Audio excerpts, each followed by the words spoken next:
जी business की लंबी मुहिम के बाद रिजर्व बैंक ने डिजिटल लैंडिंग पर फाइनल गाइडलाइंस जारी कर दी है। इस गाइडलाइंस में क्या कुछ खास है, क्या कुछ अलग है, ये बता रहे हैं हमारे सहयोगी अनुराग शाह। बताइए अनुराग, सबसे पहले की ड्राफ्ट गाइडलाइंस तो ऑलरेडी आ ही चुकी थी, जिस पर हमने लंबी बातचीत की, हमने लोगों को, दर्शकों को बताया।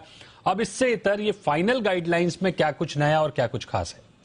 देखिए, फाइनल जो गाइडलाइंस हैं, लंबे वक्त से जिसका इंतजार था, ड्राफ्ट गाइडलाइंस के बाद के अंतिम गाइडलाइंस कब आएगी, तो अंतिम गाइडलाइंस जो है वो रिजर्व बैंक के द्वारा जारी कर दी गई। और एक तरह से ये जी बिजनेस की जो लंबी मुहिम थी, ऑपरेशन हफ्ता वसूली, उसकी जीत है, जिसपे हमने कोविड की शुरुआत से लेकर लगातार मुद्दा उठाया था कि किस तरह से जो डिजिटल लैंडिंग ऐप के जरिए लोगों के साथ धोखाधड़ी हो रही है, लोगों को परेशान किया जा रहा है। तो फाइनली जो है रिजर्व बैंक के द्वारा जो गाइडलाइंस है जारी कर दी गई है।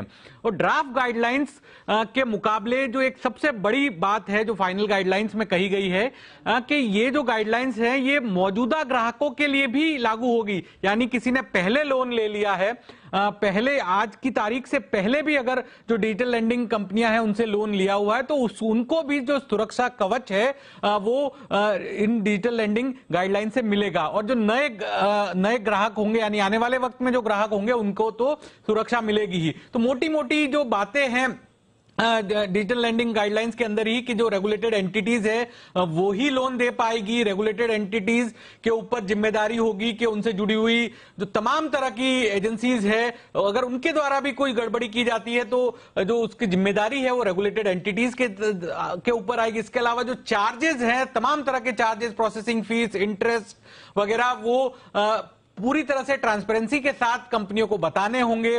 इसके अलावा जो रिकवरी एजेंट से जुड़ी भी जानकारी जो है वो पहले ही बता दी जाएगी। जब लोन लेते समय ही कौन कौन सी रिकवरी एजेंसीज के साथ टाई अप किया हुआ है कंपनी ने, वो भी बताया हुआ रहेगा, ये गाइडलाइंस में बताया गया। इसके अलावा जो प्राइवेट डेटा है, जो सबसे महत्वपूर्ण बात था, तो वो आपकी मंजूरी के बिना किसी को शेयर नहीं किया जा सकता।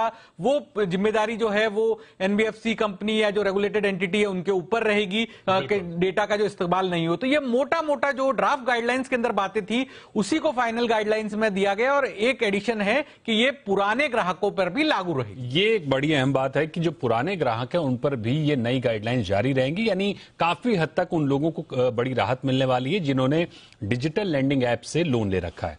तो बहुत बहुत शुक्रिया करेंगे अनुराग आपका हमारे साथ जुड़ने के लिए और इस अहम खबर को बताने के लिए।